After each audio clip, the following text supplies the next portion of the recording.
చరిత్రలో మనం తెలుసుకుంటే ఏముంటుందంటే ఏ నాగరికత అయినా ప్రపంచంలో సింధు నాగరికత కావచ్చు, ఈజిప్ట్ నాగరికత కావచ్చు, ఎక్కడ కూడా నది ప్రవాహిక ప్రాంతంలో మాత్రమే మానవ జీవనాలు ఉంటాయి. అందులో భాగంగానే ఈరోజు మూసీ ప్రాంతంలో ఇక్కడ ప్రజలు జీవనం కొనసాగించారు. ఇప్పుడు ఈ జీవనాన్ని మీరు కూలదోస్తా అంటారు, కూలగొడతా అంటారు. ఎట్లా కూలగొడతారు? వాళ్ళతో మాట్లాడకుండా. ఒకవైపు ఏమో రాహుల్ గాంధీ సేవ్ డెమోక్రసీ అని దేశంలో రాజ్యాంగాన్ని పట్టుకొని తిరుగుతున్నాడు. మరి అదే సేవ్ డెమోక్రసీ ఇక్కడ ఈ రాజ్యాంగంలో కూడు గూడు బతుకు జీవు హక్కు ఇక్కడ లేదా ఆ రాజ్యాంగంలో. ఒకవైపు రాహుల్ గాంధీ యూపీ పోయి ఏ బుల్డోజర్ రాజే ఏ యోగి అంటుడు. మరి ఇక్కడ నీ రాజు నీ ముఖ్యమంత్రి బుల్డోజర్ తీసుకొస్తలేడా? బుల్డోజర్నే తీసుకొస్తున్నాడు కదా. పేద ప్రజల ఇల్లు కూలగొడుతున్నాడు కదా.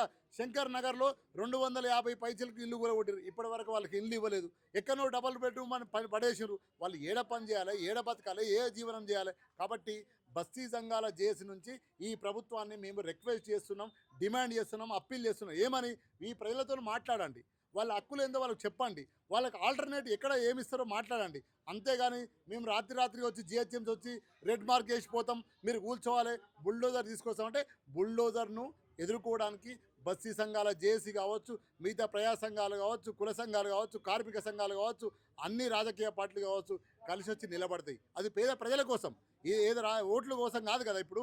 కాబట్టి స్పష్టంగా ఈ ప్రజలతో మాట్లాడమంటున్నాం, ఈ ప్రజలతో చర్చించమంటున్నాం. ఆ తర్వాత నువ్వు సుందరీకరణ చేస్తావా, మందరీకరణ చేస్తావా, ఈ భూములు అమ్ముకుంటావా, ఇంకో ఎవరికో ఇస్తావో అది నీ ఇష్టం. కానీ ఇక్కడ ప్రజలతో మాట్లాడకుండా సుందరీకరణ అంటే ఒప్పుకునేది లేదు.